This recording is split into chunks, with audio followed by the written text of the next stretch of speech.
السلام علیکم. ہم اپنی جان کے دشمن کو اپنی جان کہتے ہیں.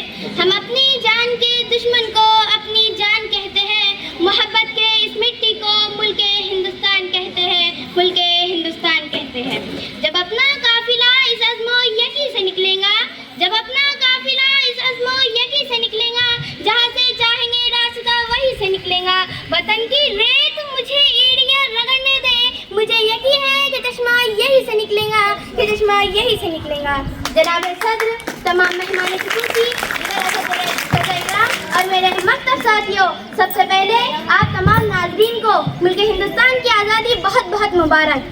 یہ وہی آزادی کا دن ہے کہ جس کو حاصل کرنے کے لیے ہمارے آباء و اجداد نے بے شمار مشکلات و مصائب کا سامنا کیا. یہ وہی آزادی کا دن ہے کہ جس کو حاصل کرنے کے لیے مہاتما گاندھی نے خود کو بھوک سے دوچار کیا تھا. یہ وہی آزادی کا دن ہے کہ جس کو حاصل کرنے کے لیے اشفاق اللہ خان نے پھانسی کے پھندے کو چوم لیا تھا. یہ وہی آزادی کا دن ہے کہ جس کو حاصل کرنے کے لیے سردار بھگت سنگھ کو پھانسی کے پھندے پر چڑھا دیا گیا تھا. تو تب سردار بھگت سنگھ نے اپنے زبان سے یہ الفاظ نکالے تھے کہ اب بھی جس کا خون نہ کھولا خون نہیں وہ پانی ہے, کہ اب بھی جس کا خون نہ کھولا خون نہیں وہ پانی ہے, جو دیش کے کام آئے نا بیکار کی جوانی ہے, بیکار کی جوانی ہے.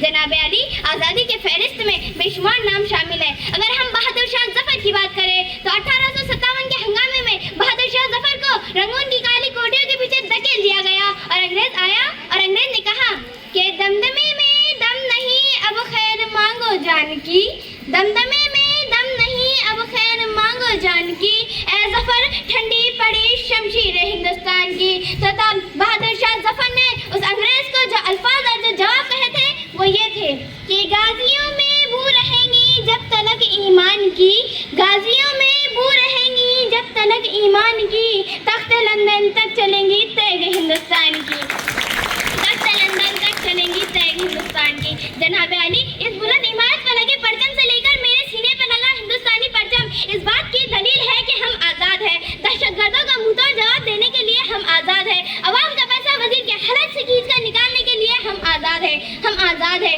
کیونکہ ہمارے ملک کی فوج اس سرحد پر تعینات ہے اور دشمنوں کو للکار کر کہتی ہے کہ تمہاری کیا اوقات جو تم حق کو مٹاؤ گے, کیونکہ تم پیروکار شبر یزید, ہم پیروکار علی اکبر, تم پیروکار حور بنا, ہم پیروکار علی اصغر. تم کل بھی مرداباد تھے, آج بھی مرداباد ہو اور تا قیامت مرداباد ہوں گے. میرا ہندوستان کل بھی زندہ باد تھا, آج بھی زندہ باد ہے اور تا قیامت زندہ باد رہے گا.